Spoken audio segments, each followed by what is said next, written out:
Salut les gens. Allez, on continue avec, vous l'avez vu, le petit tableau blanc, c'est parti. Aujourd'hui, on va revoir et parler des castes, du nombre de jours, vous allez voir, de l'élevage de rennes et tout ça. Merci pour les quelques retours que j'ai eu de visite. Ça va se faire dans l'année, ça va être cool. Là, j'ai l'amas du destin. Je vous montre. Qui est en bonne voie. J'ai acheté 6 étagères, je vais les monter. Les plaques d'OSB que je vais fixer au mur, coller tous les outils, tout ranger. Ça va être formidable. Bon allez, on attaque. Générique.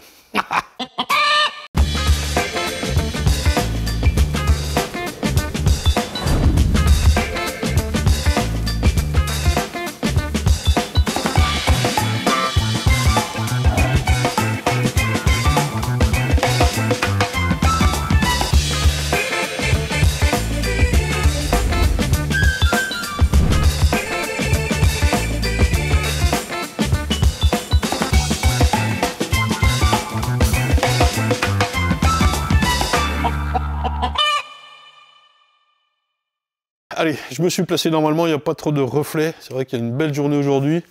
La semaine dernière, la vidéo bonne année où je disais bon, il fait froid, on s'occupe pas des abeilles. Il fait pas si froid que ça. Hein. Il y a les noisetiers qui ont fleuri ici, donc j'imagine que dans l'ouest et dans le sud, c'est bientôt poser les hausses. Non, j'exagère, mais il fait quand même super chaud. On va pas tarder vraiment à se méfier de la nourriture là. Hein. Ça va fort. On va certainement se retaper un petit coup de froid. Ce serait pas illogique, quoi. Nous, en février, mars, parfois, on se retape un bon coup de froid ici, quoi. On verra bien. Je suis un peu coincé de la nuque. Dit comme ça, ça n'engage à rien. C'est juste, je me suis froissé un muscle. Ah, ça doit être celui-là. Ouais. Bon, je vais pas trop bouger, quoi. Ceci, je ne l'invente pas. Ça vient, encore une fois, de ce bouquin, de Samuel Boucher, Maladie des abeilles. J'ai même noté que le petit tableau, celui-ci, que j'ai recopié, il n'y a pas de... On va pas réinventer le feu. Tableau réalisé par Nicolas Vidal-Naquet. Voilà, il faut le citer, je pense. Alors, je vais quand même aller très vite hein, sur ce truc, parce qu'on l'a déjà vu, et c'est surtout ce qui en découle qui va être intéressant. Nous l'avons vu, il y avait 3 castes dans la colonie. La reine, les ouvrières et les mâles. J'ai fait un gros plan de ce tableau que je vous mets là maintenant. Donc on le voit tout de suite, ici à gauche les stades, avec un total ici de jours. Et là, les 3 différents stades dont on parlait dans la colonie, la reine, les ouvrières et les mâles. Ce qu'il faut noter là-dessus, tout de suite, c'est qu'on voit qu'il y a le même nombre de jours pour le premier stade, qui est le stade de l'œuf, 3 jours, 3 jours, 3 jours. On voit ici que dans le bouquin de Samuel Boucher sur la maladie des abeilles, il n'accorde pas des jours, alors excepté pour les ouvrières, des jours ultra précis. Il y a une demi-journée près pour les stades de larves et de nymphes, pour dire que ça peut quand même un petit peu varié, notamment, moi je le dis, je pense, j'ai pas de certitude là-dessus, mais à cause de la température, plus ou moins chaud, ça va plus ou moins vite. Par contre, le total, qui est inscrit en bas, reste quand même le même, malgré tout. Donc c'est pour ça que ce que je dis, je le prends avec des pincettes. Je rappelle, putain le rire, je rappelle que je ne fais pas de la formation, je fais de l'information. Il y a une grosse nuance. Ça veut dire que je vous donne les petites astuces ou les trucs que je connais, mais ça veut dire que vous devez aller chercher de votre côté, parmi toute la littérature, les autres vidéos, ce que vous voulez, les organismes de formation, il y en a de très bons, les ruches et écoles, et après vous faites le tri, et puis vous pouvez me dire, revenir me dire, bah t'as dit de la merde, il n'y a pas de problème, moi je suis là pour évoluer comme vous, comme nous, quoi. Voilà, donc le nombre de jours, 16, 21, 24, 16 pour la reine, 21 jours pour l'ouvrière et 24 jours pour le mâle. Je les ai renotés ici, on voit que c'est 16 jours ou 21 ou 24 après la ponte. Donc hein, du moment où l'œuf est pondu par la reine. Ce qui est intéressant de noter, donc c'est résumé de nouveau ici, les 3 jours pour le stade d'œuf, les jours ici pour le stade de larve en vert. Le vert est pas très clean, j'ai acheté des crayons tout neufs Bic là, Baron Bic, c'est plus ce que c'était. Hein. Et en rouge, le stade de nymphe. Donc, vous le savez, pour les 2 premiers stades, attends, je suis coincé, hein. Les ouvrières nourrissent, viennent distribuer de la nourriture. Et ici, ce qui est à noter, et ça tombe pas en face, hein, puisqu'il y a un petit peu plus de jours, je vais faire des petits pointillés, tac, tac, tac. Bon, les pointillés de fou là. Ici, on se décale un petit peu, tac, et ici, on se décale encore.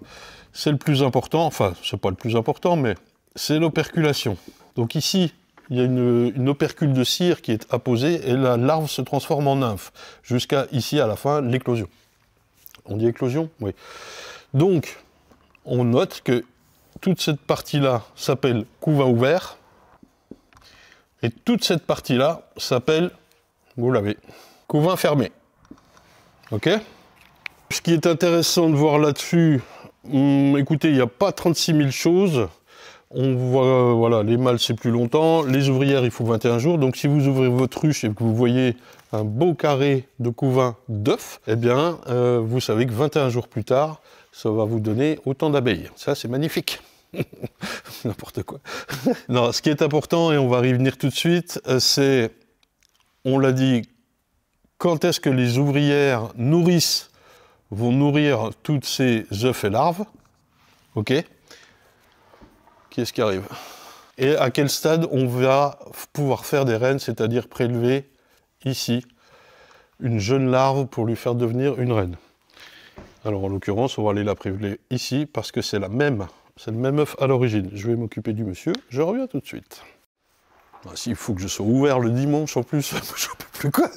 D'ailleurs, j'ai fait une petite modif des horaires, les gens. Je dis ça, c'est pour ceux du coin, surtout qui viennent à la boutique à Nevels. Je me suis mis des horaires d'hiver jusqu'au 15 mars. Je vais fermer le samedi matin. Il y a très peu de gens qui passent. Enfin, il y en a, mais ils auront le temps de passer dans la semaine, quoi, je veux dire. Moi, ça me bouffe tous mes week-ends pour rester 5 heures ici, et ça va, quoi. Par contre, horaire d'été, 15 mars ou jusqu'au 30 septembre, là, je suis ouvert tout le temps, les gars. Y compris pour récupérer les cellules le samedi matin aussi, j'en ai toujours de dispo. Alors, j'en étais là, et donc je disais qu'on allait aller chercher des jeunes larves. Donc, on dit de prendre les plus jeunes larves possibles. Est-ce qu'il est possible de prendre des œufs? Je crois que oui. Je l'avais lu ou discuté avec je sais plus qui, mais je crois que le taux de réussite n'est pas formidable, et c'est même impossible. À un certain moment, c'est trop petit, les gens. Et puis, il y a la disposition de l'œuf, le risque de blesser ou quoi que ce soit. Déjà là, aller chercher une larve, donc ça s'appelle le greffage. Je vous le mets là. Et on utilise un petit outil qui s'appelle le picking. Qu'est-ce qu'on rajoute d'autre là-dessus? On va aller voir donc à quel âge les ouvrières peuvent s'occuper de ça. Et ce qui implique, je le mets là, la durée de vie derrière tout ça. Là aussi, on peut le mettre. Et là. Parce que eux, on en a parlé lors de l'anatomie, il faut qu'ils soient matures. Vite fait, je peux leur dire, mais en effaçant les 16 jours de ponte et tout ça, là, hop. La reine peut vivre normalement 5 ans. Je le mets en dehors de la case. J'ai des bouquins qui datent d'il y a plus d'un siècle, hein, et qui notent déjà qu'après 2 ans, la fertilité, la courbe de ponte, je sais pas comment on dit, de la reine décroît fortement. Donc, on aura plutôt tendance à dire 2 ans. Parce qu'avec tous les facteurs qui empêchent nos colonies de vivre longtemps, ou en tout cas la reine, il est d'usage, pas obligé bien sûr, de changer sa reine pour garder sa colonie en pleine forme, notamment pour passer l'hiver. Voilà. Et on a vu qu'à Cuba, ils faisaient tous 1 an, par exemple. Donc un des secrets qui faisait que Cuba c'est merveilleux pour les abeilles, ben oui, mais il y a des renouvellements de reines plus fréquents que chez nous. Et on a même, vous souvenez-vous, l'éleveur de rennes lui-même qui changeait tous les 6 mois. Parce qu'il avait des rennes de dispo, quoi. Ok? Pour les ouvrières, on va distinguer 2 âges différents. En été, je vous le mets là, et on va les appeler hiver, les abeilles d'hiver. Ça, vous le savez. En été, on va être sur quoi? 40 jours? Ça dépend. 35, 45 jours, quoi. Tout dépend de l'activité. Allez, je mets 40, mais je sais très bien qu'il y en a qui vont dire « Mais non, mais c'est 35, mais non, mais c'est 45 ». Voilà, ça dépend. Et par contre, les abeilles d'hiver qui vont naître à partir de quoi? Mois d'août, septembre, et puis jusqu'à octobre, novembre, jusqu'à ce qu'il n'y ait plus de couvain par chez moi. Il y a des régions où il y a toujours du couvain, ou vraiment une rupture très, très faible. Celles-ci vont vivre, allez, 4, 5, 6 mois, quoi. 6 mois, c'est beaucoup. Mais, allez, 4, 5 mois. Ok. Pour les mâles, alors l'espérance de vie, je me souviens plus, elle n'est pas si énorme que ça. En tout cas, on sait qu'arrivé au 15 juillet, fin juillet, des fois ça reste un petit peu jusqu'à août, s'il y a vraiment de la nourriture dans la ruche et qu'il y a des conditions qui vont bien, ils restent en vie. Mais sinon, ils sont éjectés de la ruche. Donc, même s'ils ont une longévité un peu longue, enfin, voilà, ils vont être tués par les abeilles, parce qu'ils ne servent plus à rien. Ce qui m'importe, moi, là-dedans, c'est pas tant la durée de vie, c'est la durée à laquelle ils vont être fertiles. Et on a vu qu'il nous fallait, combien, 3 semaines? Je sais même plus. C'est vous qui allez me corriger, mais 2 à 3 semaines. Je crois que c'est 3 semaines, hein. On va compter 3 semaines pour être large. De toute façon, ça nous emmène tout de suite sur, sachant ceci, comment est-ce qu'on constitue une ruche qui va élever des larves ici pour faire des reines. Donc en l'occurrence, on sait qu'il nous faudra des ouvrières jeunes, des nourrices, et quel âge elles auront à ce moment-là. Et pour produire une reine, c'est là qu'il va nous falloir notre calendrier d'élevage, pour pas trop se tromper, parce qu'on n'a pas trop le droit à l'erreur, là c'est vraiment particulier. Il va vraiment falloir passer ici, ce jour-là, chercher des larves, ça s'appelle, enfin on l'appelle le jour J, et on sait que, alors je devrais effacer greffage et aller tout au bout là-bas, mais on va aller jusqu'à J+11, date de l'émergence. Voilà, c'est pas l'éclosion, c'est émergence que je cherchais tout à l'heure. Et on aura une reine vierge qui va encore là mettre du temps pour devenir mature et se faire féconder par les mâles. Donc il faut encore du temps ça, et ça on doit l'inclure dans notre calendrier d'élevage. Et une fois qu'elle est fécondée, elle ne va pas pondre aussi du jour au lendemain. Il faut encore attendre un petit peu. Bref, il y a un vrai comment dire, calendrier à respecter. Ce qui est marrant, on peut se faire la remarque et la réflexion, c'est qu'on va chercher une larve âgée de 24 heures. Donc on est à 4 jours. 4 plus 11 jours, on tombe à 15. Or, on sait qu'il faut 16. Alors, si quelqu'un a une explication pour ça, moi je veux bien. Non, mais la vérité, ça veut dire que notre larve, elle est... en fait, on greffe au jour 5, quoi. Au début du jour 5. J5. Puis après, 11 jours plus tard, on arrive ici, au jour 16. C'est une petite remarque parce que quand je fais mon calendrier de greffage, par exemple, je vais proposer des cellules le samedi matin, ici sur place, et donc, eh ben, je vais greffer 11 jours avant, mais le soir, pour être sûr qu'elle n'éclose pas le samedi matin, mais bien dans la fin de journée, quoi, si vous voulez. Je me suis aperçu aussi que, avec des températures assez élevées ou quoi, eh ben, le J+11, il était tendu parfois. Hein. Des fois, on est à J+10,5, quoi. Ouais, ou alors, ça veut dire que j'aurais greffé à J+5,5. C'est pour ça que cette demi-journée dont il a marqué ici les trucs, là, c'est tendu. Pour autant, il a toujours un compte-rond à la fin. Hein. Moi, cette demi-journée, je vous avoue, hein, elle me pose problème. et voilà, quoi. Ça fait quand même un super tableau, encore une fois. Je vais le filmer vite fait pour pouvoir vous faire des gros plans. Et voilà. On va passer au calendrier d'élevage. Et juste avant, je vous montre un petit tableur. Je vais essayer de filmer ça via l'ordinateur, enfin une capture d'écran. Ça va peut-être pas beaucoup rendre parce que c'est une grande feuille, mais pour essayer de se rendre compte un peu de la durée des jours. Sachant que y a quelque chose qui nous importe aussi par rapport à la maturité des mâles, c'est pas leur durée de vie, ça. Ils vivent plus longtemps, 2 mois, 2 mois et demi. Hein. Ça, c'est en gros leur maturité, hein, je vous le rappelle. Eh bien, on va chercher à ce qu'ils soient matures, nous, pour aller les prélever dans des bancs à mâles, pour féconder des reines de manière artificielle, pour vraiment faire de la sélection. Et ça, voilà, c'est vraiment... Le stage au-dessus, on en reparlera peut-être cette année, on verra. Allez, on passe au tableur. Alors, mesdames, messieurs, un peu de concentration. Voici un petit tableur. On va s'intéresser pour l'instant aux 3 premières colonnes A, B, C. Vous le voyez, la colonne A, c'est les semaines. Colonne B, les jours. Et pour l'instant, la colonne C, les mâles, les faux bourdons. Donc, notre petit mâle, son œuf est pondu le premier jour de la première semaine. Ok ? Donc, on a bien les 3 jours de stade d'œuf. Ici, j'ai mis 7 jours. 3 et 3, 6, 7 de stade larve, d'accord. Ensuite, 14 jours de stade nymphe. Le stade rouge est encore le stade nymphe. On considère qu'il naît le 24e jour. Là, on commence à se demander si c'est à la fin du jour ou au début du jour. Hein, c'est toujours pareil. Mais on a bien 2, 4, 6, 8, 10, 12, 14 jours, d'accord, au stade ici. Il naît bien le 24e jour.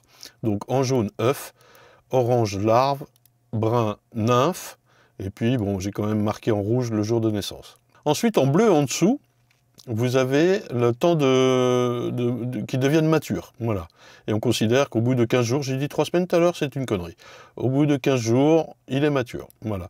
Ça, c'est pas gênant, si vous voulez, dans une ruche au naturel, puisqu'il va vivre dans les 90 jours. Donc il aura bien, allez, environ 2 mois pour féconder les reines, les 2 mois qui suivent là. Pour féconder, je me suis arrêté à la semaine 11. Hein. Il aura bien les 2 mois qui suivent pour féconder les reines vierges en l'air et tout ça. Nous, ça nous intéresse dans la fécondation artificielle, l'insémination artificielle, puisqu'il est cloîtré, les mâles sont cloîtrés, cloistrés, j'en sais rien, dans une banque à mâles, et on a un laps de temps très court, parce que comme ils sont cloîtrés, ils ne peuvent pas sortir, ils meurent très vite. Et donc, on doit, du moment où ils sont matures, au jour 39 environ, on n'a que quelques jours pour intervenir ici. Après, ils meurent. OK? Allez, je vous rajoute la colonne reine. Hop, magie. Voilà la colonne reine, la colonne D. Donc, j'ai fait en sorte de faire coïncider, tout de suite je vous montre, le vol de fécondation de la reine ici, au jour 39, avec la maturité du mâle. D'accord? Il faut que ça coïncide. Ça, c'est pour mes banques à mâles, pour que je sache. Je remonte au-dessus. La reine va avoir ici son stade d'œuf, 3 jours, son stade de larve, 5 jours et demi à 6 jours, ok. Son stade nymphe, 7 jours. On a bien 2, 4, 6 et le 7e, le jour de naissance. Et là, c'est pareil encore, on va s'interroger de savoir si elle naît au début du jour ou à la fin du jour. J'ai noté ici dans cette colonne le jour de greffage, le jour J. On va aller chercher une larve âgée de 24 à 36 heures. À noter, je l'ai déjà vu dans des exploitations et tout ça, hein, si on prend en compte vraiment un jour J de greffage avec une larve de 24 à 36 heures, âgée de 24 à 36 heures, eh bien, notre jour J va être ici, sur le 1. Ce qui fait que, évidemment, elle va naître au jour J plus 11. Hein. Peu importe, enfin, pas peu importe, mais à vous de voir vraiment si votre jour J, c'est là où on peut vraiment considérer que l'âge de la larve a son importance, savoir si on se situe au-dessus, là, vraiment à la limite de la naissance de la larve, enfin de la transformation de l'œuf en larve, ou à la fin, et ce qui influe sur son jour de naissance, d'où la demi-journée, hein, dont j'évoque un petit peu, vous allez voir, la différence de naissance. On y vient tout de suite. Il nous faut une petite larve pour 2 raisons.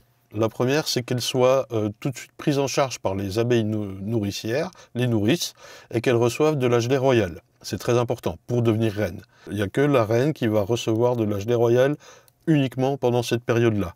D'accord? Les autres sont nourris avec plutôt une gelée dite nourricière, c'est-à-dire un mélange de miel, de pollen et un petit peu de gelée royale quand même. Mais la gelée royale, c'est vraiment exclusif à la reine. Ok. Le jour J du greffage. Ensuite, on compte 1, 2, 3, 4, 5 jours, la cellule va être operculée pour devenir nymphe, et là, on peut soit la laisser dans son éleveuse, soit la mettre en couveuse. Ça nous permet de gagner de la place dans les éleveuses, et donc, si on fait beaucoup de cellules ou beaucoup de reines, d'avoir besoin de moins d'éleveuses. Attention, l'œuf ici provient d'une souche, d'accord? Mais à la base, c'est exactement le même œuf qu'une ouvrière. Pas d'un mâle, mais d'une ouvrière, ok? À J plus 11, nous allons faire l'introduction, et elle va naître le lendemain. Dans la pratique, j'y reviens. Ensuite, on peut faire un petit contrôle de naissance 2 jours plus tard, peu importe. Enfin, et elle va faire son premier vol, son vol de repérage dans ces 3 jours-là. Tout ça, c'est dans l'idéal, avec une bonne météo et que tout va bien. On est d'accord? On est d'accord. On s'aperçoit déjà que l'œuf de mâle a été pondu il y a 36 jours. Faut anticiper. Ensuite, elle va faire son vol de fécondation aux alentours du 20e jour depuis le jour J, ici. Hein, pas depuis le 9, vous rajoutez 3 jours à chaque fois, 4 jours, pardon, depuis la ponte de l'œuf. Son vol de fécondation, ça se déroule dans ce laps de temps-là, toujours pareil, si ça va bien. Ensuite, elle va démarrer sa ponte, et on va pouvoir la récolter. Ça, c'est vraiment le minimum, ces jours-là. Là.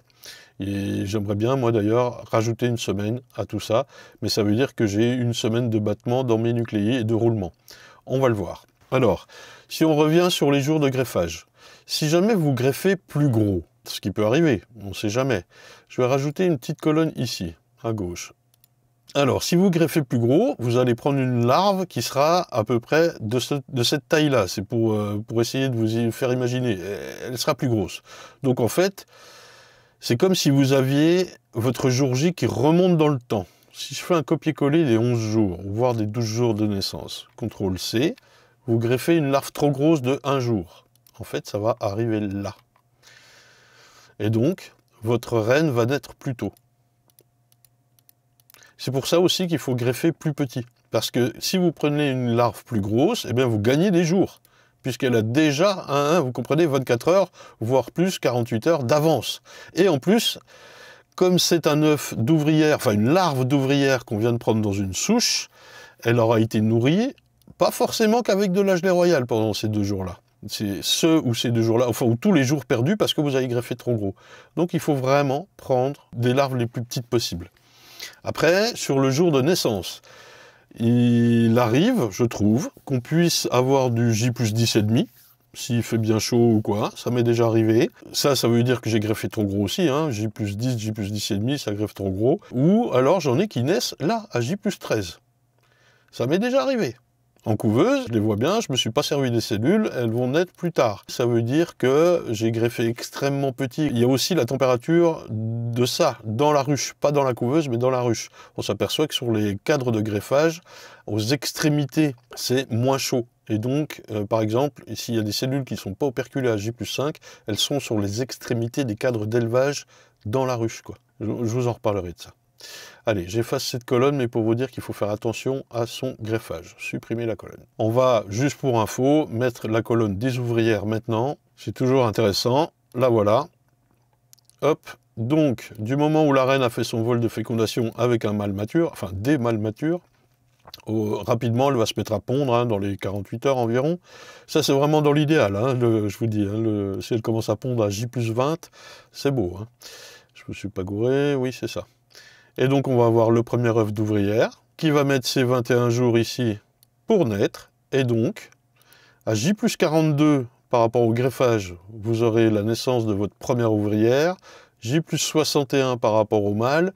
Et si on compte large, enfin, vous voyez, il faut rajouter 42, 43, 44, 45, 46 jours depuis l'œuf de la reine.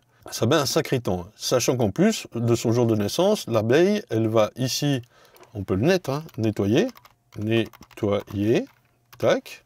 Le deuxième jour, on peut considérer que c'est pareil, tac.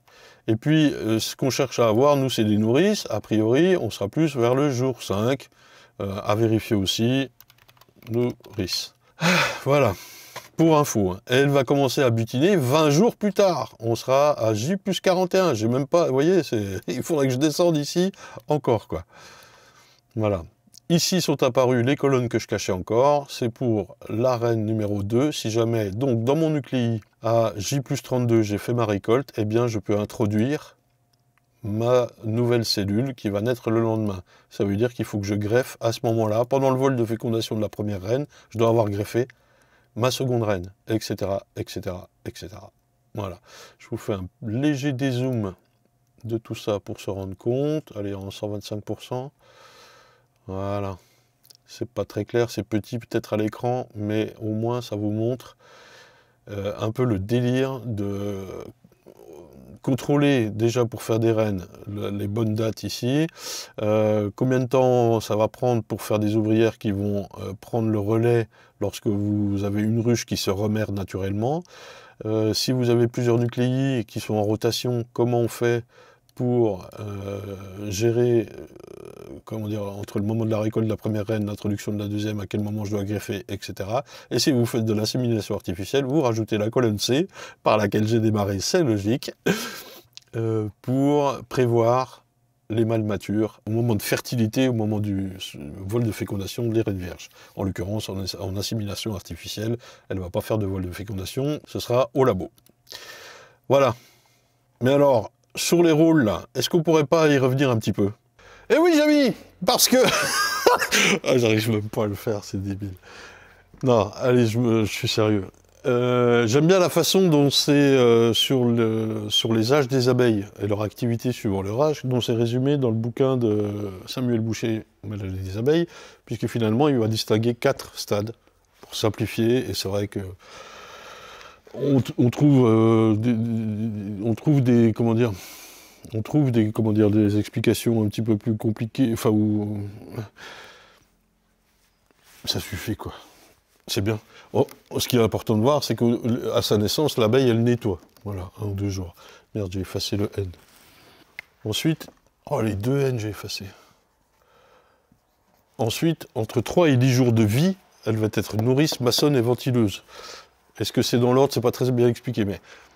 En tout cas, ce qu'on comprend, c'est que pour aller mettre de la gelée royale, vous vous souvenez avec le coup des glandes hypopharyngiennes qui vont créer de la gelée royale, eh bien ce sont des jeunes abeilles qui vont le faire.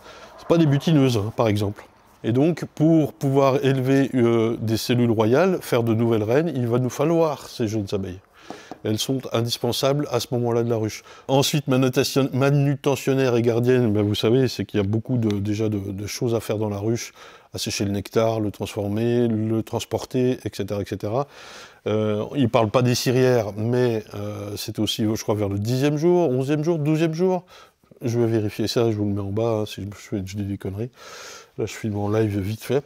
Allez, pour être plus précis quand même, je vous montre ce petit tableau issu des fiches pédagogiques du CARI, édité par Agnès Fayet. Vous savez, c'est celle que j'avais utilisée aussi pour la vidéo sur l'anatomie des abeilles. Vous avez là le travaux exécutés par les ouvrières et liés à ces glandes. En l'occurrence, ce sont les glandes mandibulaires, salivaires et hypopharyngiennes. Et les glandes ciliaires. C'est pas toutes les glandes et c'est pas toute la durée de vie des ouvrières. Hein. Donc on voit polir les cellules, nettoyer les cellules, travailler la cire. Ça, elle le fait sur une longue durée de jours. On peut voir un peu plus bas, nourrir la reine, stocker le pollen dans les cellules. C'est quelque chose qu'elle fait très peu de temps, vous voyez. Et donc ensuite, elle a d'autres stades, on y va. Un des derniers stades, c'est gardienne. Et enfin, vraiment, ce qui est, vous le savez, le dernier stade, l'abeille qu'on voit se balader, ce sont des abeilles âgées. C'est dur de sortir de la colonie. Et elles vont mourir d'ailleurs en butinage. Elles ne meurent pas dans la ruche. Un petit peu l'hiver, si bien sûr, quand elles se dégrappent, on en voit toujours 1 ou 2. Mais comparé au nombre, elles meurent dans la nature. Et voilà, on passe au calendrier d'élevage. Alors, pour le calendrier d'élevage, je vous montre mon exemple, vous pouvez l'adapter, il faut bien faire gaffe à toutes vos dates et tout ça. On va partir là-dessus, allez. Sur les 2 colonnes de gauche, j'ai ce qui se passe. En vert, ici, la production de reines sur 3 ruchers différents, A, B, C, ok. On va distinguer le greffage, le moment où je passe les cellules en couveuse, l'introduction, j'ai quand même noté le vol de fécondation et la récolte. À noter que je mets 2 cases par greffage, couveuse, machin, parce que je distingue 2 séries à chaque fois pour le même jour. Le vol de fécondation, on va le voir que j'ai tout mis en même temps. Et ensuite, ça va me donner un prévisionnel de reines, le nombre de reines OK, qu'est-ce qui va aller à la vente, qu'est-ce que je garde pour moi et un éventuel supplément. Ici, j'aurais mis les mois. Vous voyez, ça correspond, alors j'ai commencé le 12 mars, hein, je n'ai pas commencé au 1er, mais mars, avril, et si on va plus loin, tac, tac, tac, je défile doucement, mai, on range, juin, juillet, et on va jusqu'à août. Voilà, j'ai même rien mis en août. Sachez que ce sont bien les dates de 2023, mais que ça ne correspond pas à ce qui va se passer chez moi. Hein. C'est un exemple. Alors, on va aller tout de suite au moment de la première récolte, ici, le mardi 23 mai. Hein, ici les jours et les dates, bien sûr, je n'ai pas précisé. Ça veut dire qu'en récolte, ici, j'aurai le premier greffage, G1, qui sera placé sur le rucher 1, le A. Ok. Et je distingue la récolte en 2 jours. C'est pour ça que voilà, je fais 2 séparations là. Le lundi pour la première série, le mardi pour la deuxième série. Ça, c'était quand il y avait beaucoup de cellules. Dans l'absolu, celui-ci va normalement, tac, je vous le montre, voilà, il va venir là, et ça va se séparer. Et je vais même réduire pour ne garder plus qu'une seule série, parce que je vais réduire le nombre de reines. Je laisse comme c'est pour l'instant. Voilà. Je vais récolter 100 reines. Il y en aura à peu près 70 de bonnes. D'accord? Donc ça veut dire que j'aurais bien greffé même plus de cellules que ça, hein, pour avoir au final introduit 100 reines. Introduit 100 cellules, pardon, justement. Ça nous donne 70 reines fécondées bonnes, il y en aurait 50 pour la vente et 20 pour moi. Donc ici, pas de supplément. En fait, j'ai copié-collé ça partout jusqu'à la fin. Voilà. Je n'ai pas encore défini mes besoins exacts et qu'est-ce que je vais faire exactement. Ne vous précipitez pas, voilà. C'est pour informer. Donc à partir du moment où je connais ma date de récolte, je veux que ce soit expédié le mardi 23 mai par exemple, eh bien on se réfère au calendrier d'avant. On a vu qu'il nous fallait 32 jours.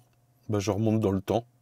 Je vais peut-être vous mettre la colonne du jour J, je l'ai mis qu'une fois, hein, ici en jaune, pour que vous la voyez bien. Paf, ça claque là. Et donc je sais que je vais greffer le vendredi 21 avril. D'accord. Alors si on compte, greffage ici de G1A, vendredi 21, jour J. À J+5 ici, je mets en couveuse. Donc ce sera le mardi 26 avril. Mais en plus, hein, je veux dire, il n'y a pas de choix là-dessus. Hein. Vous ne pouvez pas décaler de 2 jours. Hein. Et c'est pas moyen. Si en plus il y a une rotation, c'est ce qu'on voit avec les autres couleurs et les autres greffages, vous n'avez pas le choix, quoi. L'introduction à J+10, J+11, voilà, c'est là que j'ai commencé à rectifier, puis bon, j'ai commencé l'enregistrement, mais ici, on est d'accord que ça va venir là, tac, voilà. J'ai mis qu'une ligne là pour la ligne 11 pour le vol de fécondation, pour se dire, bon, c'est à peu près dans ce temps-là, vous allez voir pourquoi après, dans ce temps-là que ça va féconder, et puis la récolte à J+32. Et voilà, et après j'enchaîne. Je veux que le mardi suivant, G3, G4, je récolte.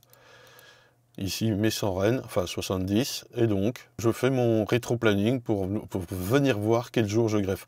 Après, on se rend vite compte que c'est toutes les semaines la même chose. Ce tableur-là n'inclut pas les cellules qui sont dispo le samedi matin, c'est un autre greffage, et voilà. Et donc pour en revenir au vol de fécondation ici, et la date que j'ai mis là, qui n'importe pas, nous on n'intervient pas à ce moment-là, c'est, je vous les ai cachés, je descends un petit peu. On peut faire un petit calendrier pour les éleveuses avec la mise en place, le vérif des cellules si jamais elles en font, des remontées de couvain parce qu'il nous faut des jeunes abeilles, des nourrices. Est-ce que j'ai fait dans des ruchettes orphelines? Bref, c'était tous mes détails. Je vais quand même largement simplifier tout ça, etc. Les souches, si jamais vous voulez placer un cadre noir vide pour aller pondre dedans, quel jour il faut le faire pour aller venir greffer dedans? Les nucléi, pose d'EMA, parce qu'il fallait quand même il y avait beaucoup de choses à faire pour la mise en place des milliers de rennes de l'année dernière. Vérif nucléi, préparation des cadrons. Les cellules voilà, qui sont ici dispo en boutique, je les appelle CB1, CB2, quand est-ce que je greffe et quand est-ce qu'elles sont dispo. Ça c'est pour un client qui me prend toujours des cellules royales tous les ans. Et la gestion des cadres à mâles, c'est je vais les chercher à quel endroit, pour les mettre à quel endroit, vous savez, je vais chercher les cadres à mâles dans les ruches pour les amener sur les lieux de fécondation, rucher 1, 2, 3. Et puis aussi on peut, alors là il est vide, le tableur d'insémination ici, pour bien gérer ces mâles, la ponte, le montage de la banque à mâles, l'émergence des mâles et donc retirer les cadres à mâles, CAM, ajouter du couvain et de la nourriture, et enfin le prélèvement, quel jour. Bon ça c'est vide, mais voilà. On peut même rajouter ici les vierges destinées à l'insémination. Voilà. Voilà, ça c'est un calendrier d'élevage qui, moi je l'utilise toutes les semaines pour savoir quel jour je dois faire quelle action. Après, effectivement, c'est une routine, on sait quoi. D'accord. Bon ben voilà, c'est le printemps, les oiseaux chantent et tout. J'ai failli filmer dehors, mais je pense que ça allait être trop lumineux, enfin ça allait me... Puis il fallait que je sorte tout le matos. Bon les abeilles les gars, ça vole fort. Enfin ça vole fort, ça va, ça c'est... Non, il est quelle heure? Il est 16h, là ça s'est calmé. Je voulais dire, là, cette ligne-là que j'avais fait à l'acide oxalique, 1 gramme, trompé de dosage, et ben, je l'ai refait et finalement il n'est pas tombé de varroa. Donc ça va. Par contre je l'ai refait à l'oxybi. Et puis celle que je vous avais filmée, je crois que c'était l'avant-dernière où il y avait 150 varrois. Alors c'est coup de chance, enfin coup de chance, malchance d'être tombé sur celle-là pour vous la montrer. Mais finalement, ça s'est largement calmé. Hein. J'ai renettoyé le truc derrière et là on en compte 4, 5, 6, 7. Je crois que c'en est là, 8, 9, 10. Voilà, c'est toujours trop, on est d'accord. Hein. Mais coup de chance dans le sens où c'est celle qu'on avait le plus, j'ai tiré le truc au hasard. Et bim, c'était celle-là. Bon. Les autres en ont beaucoup moins quand même. J'ai déjà des remontées de terring de collègues et tout ça qui me disent que bah, varroa pas terrible, d'autres qui me disent bah ça va, d'autres qui me disent le frelon. Je pense que j'ai trouvé 1 ou 2 ruches à moi bouffées par les frelons, c'est-à-dire vides d'abeilles avec j'ai trouvé un frelon mort au fond de la ruche. On va s'y atteler. Je reçois normalement des petites grilles la semaine prochaine, je vous en parle très vite pour vous proposer des pièges à pas cher. Parce qu'il va falloir se serrer les coudes là ce coup-là. Bon, trop parlé. Je vis vite. On va reparler un peu de tout ça dans la saison, bien sûr, mais si vous avez des questions, n'hésitez pas, évidemment. Et en commentaire. Et ça fait toujours plaisir, le petit pouce bleu, abonnez-vous, tout ça, vous connaissez la chanson. Merci les gens d'être là. À tout bientôt.